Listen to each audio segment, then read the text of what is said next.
کڑکتی دھوپ، برستی گرمی، زبان کانٹا، ہونٹ خشک، ٹھنڈا پانی دستیاب، دروازہ مکفل، کوئی دیکھنے والا بھی نہیں ہے، لیکن بندہ ایک گھونٹ بھی نہیں پیتا، وضو کرتے بھی احتیاط کرتا ہے کوئی قطرہ حلق سے نیچے نہ اتر جائے، کیوں کہ میرا اللہ مجھے دیکھ رہا ہے۔ جو چیزیں صوفیاء کو مراقبے سے نصیب ہوتی ہیں، ماہ سیام میں اللہ اس دولت کو بانٹ دیتا ہے، چھڑک دیتا ہے، بارش کی طرح وہ دولت برستی ہے، اور یہ تصور ہمارے ساتھ جڑ جاتا ہے کہ میرا اللہ مجھے دیکھ رہا ہے۔ ہم پانی نہیں پیتے، اللہ دیکھ رہا ہے، مرغن غذائیں موجود ہیں کہ اللہ دیکھ رہا ہے۔ میں یہ پوچھتا ہوں کہ ہم کھانا نہیں کھاتے کہ اللہ دیکھ رہا ہے، ہم پانی نہیں پیتے کہ اللہ دیکھ رہا ہے، لیکن جب رشوت لے رہے ہوتے ہیں اللہ اس وقت نہیں دیکھتا، جب نظر بھٹک رہی ہوتی ہے اللہ اس وقت نہیں دیکھتا، جب خیال بہک رہا ہوتا ہے اللہ اس وقت نہیں دیکھتا، جب سوچوں میں آوارگی آتی ہے اللہ اس وقت نہیں دیکھتا۔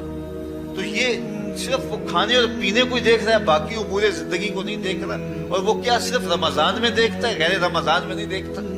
تو یہ جو نور اترا تھا ماہ سیام میں، اس کو اپنے اندر اگر جذب کر لیا جائے تو زندگی سنور جاتی ہے۔ جو مراقبوں سے حاصل ہوتا تھا ماہ سیام میں، وہ میںہ کی طرح برسا، اور ہم اس کے اپنے اندر سمولیں، جذب کر لیں، تو نتیجہ یہ ہوگا کہ ہماری زندگی دور نہ لادور ہو جائے گی۔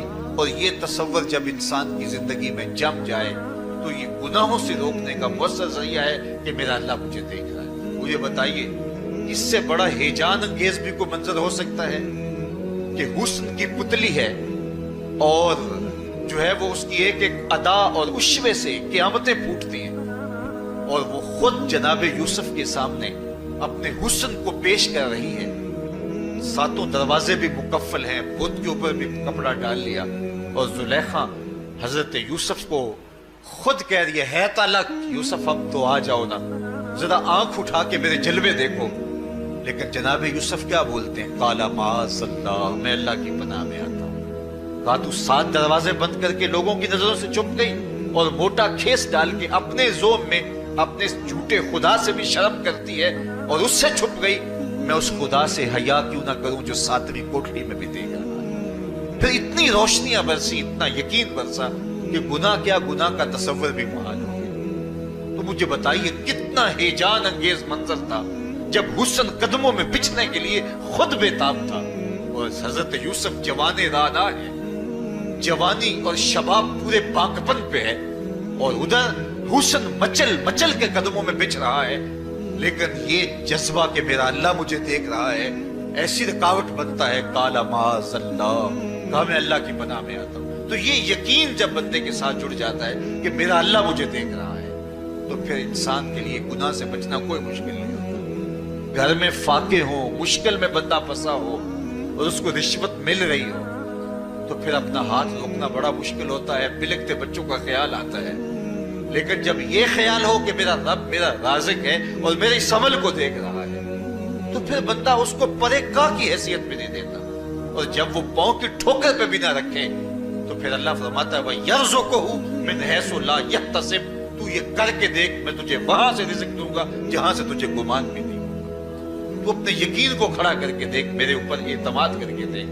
میرے حضور نے فرمایا اللہ پر توکل کرنے کا جو حق ہے اگر تم ادا کرو، وہ تمہیں ایسے رزق دے جیسے پرندوں کو عطا کرتا ہے۔ صبح گھر سے نکلتے ہیں خالی پیٹ ہوتے ہیں، ہمیں تو پتہ ہے دفتر میں جانا ہے، ہمیں تو پتہ ہے دکان پہ جانا ہے، ہمیں تو پتہ ہے فیکٹری میں جانا ہے، ہمیں تو پتہ ہے کہ ہم نے فلاں جگہ جا کے دیہاڑی لگانی، لیکن ان کا کوئی کاروبار نہیں ہوتا، کوئی فیکٹری نہیں ہوتی۔ جدھر جی آیا صبح جو ہے وہ اڑان بھر دی، بند توکل پنچھی اڑتے، خرچ نہ پلے زیرہ ہو، نہ کوئی راز ہے نہ کوئی کاروبار ہے، لیکن کبھی ایسا ہوگا کہ شام کو خالی پیٹ آئے ہو، تو کہا اگر تم اللہ پہ توکل کر لو وہ بھی تمہیں ایسے رزق دے جیسے پرندوں کو رزق عطا کرے۔ پرندوں میں سے ایک پرندہ ہے ہنس، یہ سچے موتی کھاتا ہے، اور آپ پنساری کے پاس موتی لینے جائیں تو ہزاروں روپے تولے کے ماشے کے حساب سے آپ لیں، تو پھر بھی آپ سوچتے ہیں کہ پتہ نہیں یہ خالص نہیں ہے یا نہیں ہے۔